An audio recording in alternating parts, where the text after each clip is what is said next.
ఎవరి పిచ్చి వాళ్ళకి ఆనందం అంతేగాని ఆ పిచ్చిని అందరి మీద చూపిస్తామంటే ఎట్లా? ఇట్లనే ఓ నపతట్లోడు శిల్కూరు బాలాజీ గుళ్ళే పూజలు చేసే అయ్యగారిని బుగులు పట్టించిండని అందరు ఈనే ఉంటారు ముచ్చట.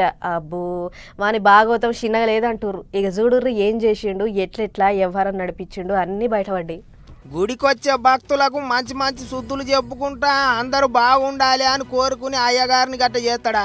చిలుకూరు బాలాజీ గుళ్ళే పూజలు చేసే రంగరాజన్ అయ్యగారిని బుగులు పట్టిస్తాడా అని గాళ్ళ అట్టుపుట్టుగాడు వీర రాఘవరెడ్డి అనేటోని మీద పబ్లిక్ అంతా కోపానికి వస్తున్నారు. ఇప్పుడు ముచ్చట బయటికి రాగానే పోలీసు వాళ్ళు వాడిని దొరకబట్టి లోపటేసిండ్రు.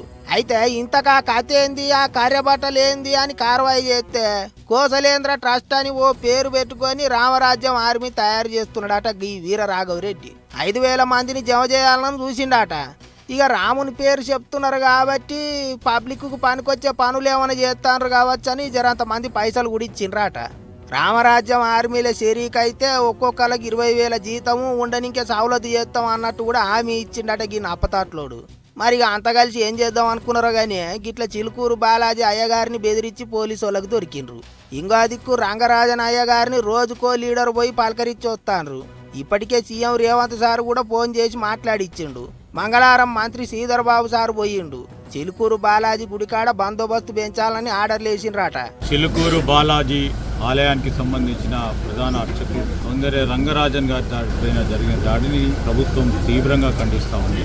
రామరాజ్యం పేరిట ఎవరైనా హింసాత్మకమైన ఘటనలు చేసినా ప్రభుత్వం చూస్తూ ఊరుకునేది లేదు, ఉపేక్షించేది కూడా లేదు.